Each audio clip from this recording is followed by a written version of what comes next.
Online మందుల అమ్మకాల నియంత్రణకు కేంద్ర ప్రభుత్వం కఠిన చర్యలు తీసుకోవాలని డిమాండ్ చేస్తూ all India organisation of chemists and druggist పిలుపు మేరకు మెడికల్ షాపుల బంద్ను Ramachandrapuram Ameenpur chemist and druggist association అధ్యక్షుడు జగన్మోహన్ రెడ్డి ఆధ్వర్యంలో సంపూర్ణంగా నిర్వహించారు.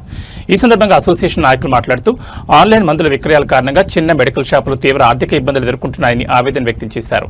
నిబంధనలు పాటించకుండా జరుగుతున్న ఆన్లైన్ వ్యాపారాలపై ప్రభుత్వం వెంటనే నియంత్రణ చర్యలు చేపట్టాలని కోరారు. అలాగే ప్రజల ఆరోగ్య భద్రత దృష్ట్యా మెడికల్ రంగాన్ని పరీక్షించాల్సిన అవసరం ఉందన్నారు. సమస్యల పరిష్కారంలో ప్రభుత్వం నిర్లక్ష్యం వహిస్తే భవిష్యత్తులో మరిన్ని ఆందోళన చేపడతామని హెచ్చరించారు. బంద్కు వ్యాపారులు స్వచ్ఛందంగా సహకరించి విజయవంతం చేసినందుకు అసోసియేషన్ నాయకులు కృతజ్ఞతలు తెలిపారు. ఈ కార్యక్రమంలో వైస్ ప్రెసిడెంట్ రాజేశ్వర్, తిరుమలరావు, అనిల్ రెడ్డి, శ్రీకాంత్, ప్రశాంత్, శేఖర్ రెడ్డి, చారి, రాజశేఖర్, లక్ష్మణ్ తదితరులు పాల్గొన్నారు.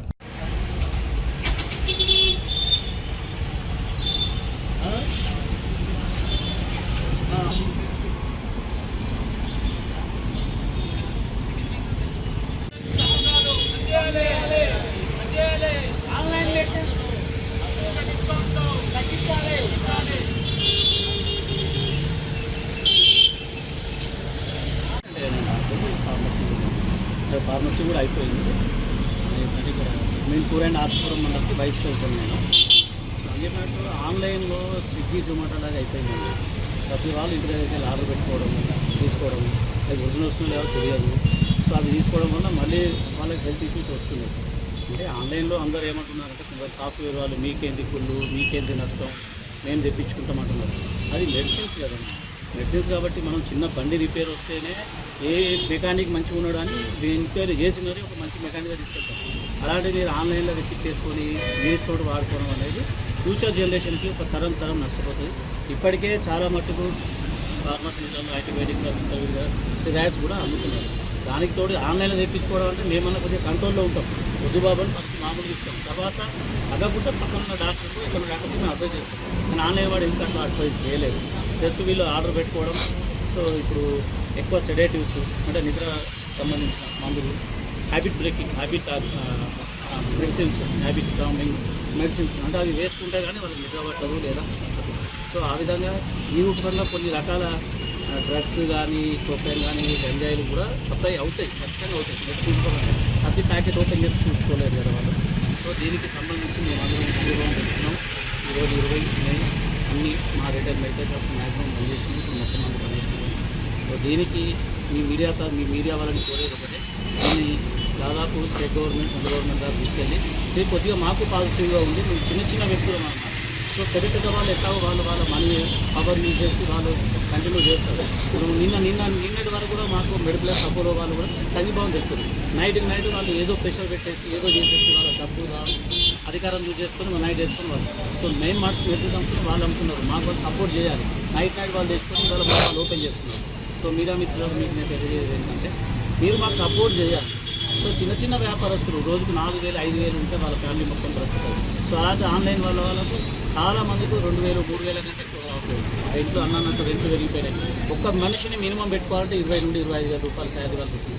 ఫార్మసిస్ట్ కంపల్సరీ అంటున్నారు. ఒక ఫార్మసీ చేసిన అబ్బాయి. నా పేరు జగన్మోహన్ రెడ్డి, రామచంద్రపురం అమీన్పూర్ మండల కెమిస్ట్ అసోసియేషన్ అధ్యక్షుడు నేను.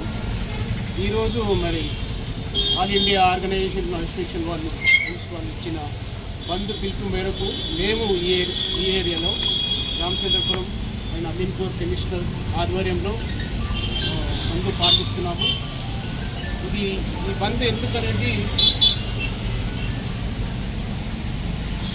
ఇది ఆన్లైన్ విక్రయాల కోసం అగెనెస్ట్గా మరి అధిక డిస్కౌంట్ ఇస్తున్నారు. దాన్ని అపోజ్ చేసుకుంటూ వాళ్ళు ఇచ్చిన పిలుపు మేరకు మన ఆల్ ఇండియా ప్రెసిడెంట్ సింధే గారు, సెక్రటరీ రాజు సింగాల్ వారు పిలుపు మేరకు మేము ఈరోజు 28 మే బంద్ పాటించాలని వాళ్ళు పిలిపించారు. దానికి సంపూర్ణ మద్దతుగా మా ఆర్సీపురం అమీన్పూర్ మండల తరఫున, కెమిస్ట్ అసోసియేషన్ తరఫున మేము సంపూర్ణ మద్దతు ప్రకటిస్తూ మేము ఈ బంద్ నిర్వహిస్తున్నాము. ఇది ఆన్లైన్ విక్రయాల వల్ల మాకు అని కాదు, ప్రజలకు కూడా చాలా హానికరం జరుగుతుంది. ఈ ఆన్లైన్ విక్రయం వల్ల అధిక డిస్కౌంట్లు, అందువల్ల నాణ్యత లేని మెడిసిన్స్ ఇష్టలేడిగా మార్కెట్లోకి వచ్చేస్తున్నాయి. ఒక రెగ్యులేషన్ లేదు, పాటించరు వాళ్ళు రెగ్యులేషన్. ఆన్లైన్ లైసెన్స్ కూడా సరిగ్గా ఉండవు. మాకు ఒక రెగ్యులేషన్స్ ఉంటాయి.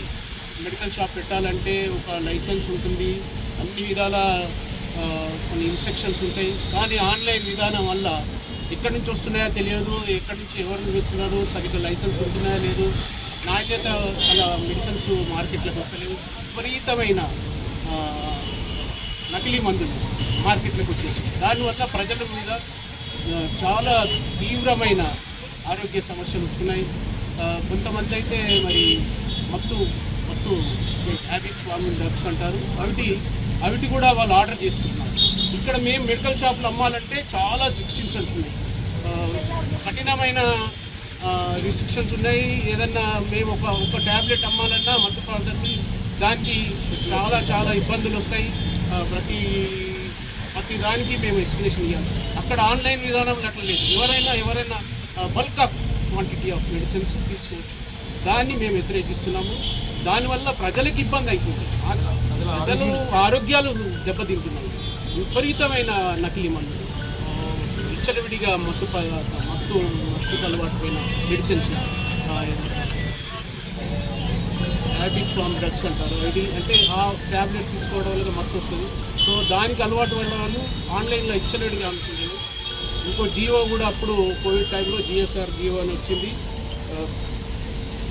జిఎస్ఆర్ అని ఒక జియో తెచ్చింది, ఆన్లైన్ విధానం వల్ల అప్పుడు అమ్ముకోవచ్చు అని, తాత్కాలికమైన జియో అది కూడా విత్డ్రా చేసుకోమంటున్నాము. అది కోవిడ్ టైంలో తీసుకొచ్చారు సెంట్రల్ గవర్నమెంట్, అది కూడా విత్డ్రా చేసుకోవాలి. దాని కూడా మేము వ్యతిరేకంగా ఈరోజు బంద్ నిర్వహిస్తున్నాము. దీనివల్ల మాకు చాలా ఈ ఆన్లైన్ విక్రయాల వల్ల అధిక డిస్కౌంట్ వల్ల కూడా చిన్న వ్యాపారం ఏదైతే మనం చిన్న మెడికల్ షాప్స్ కూడా చాలా దెబ్బతింటున్నాయి.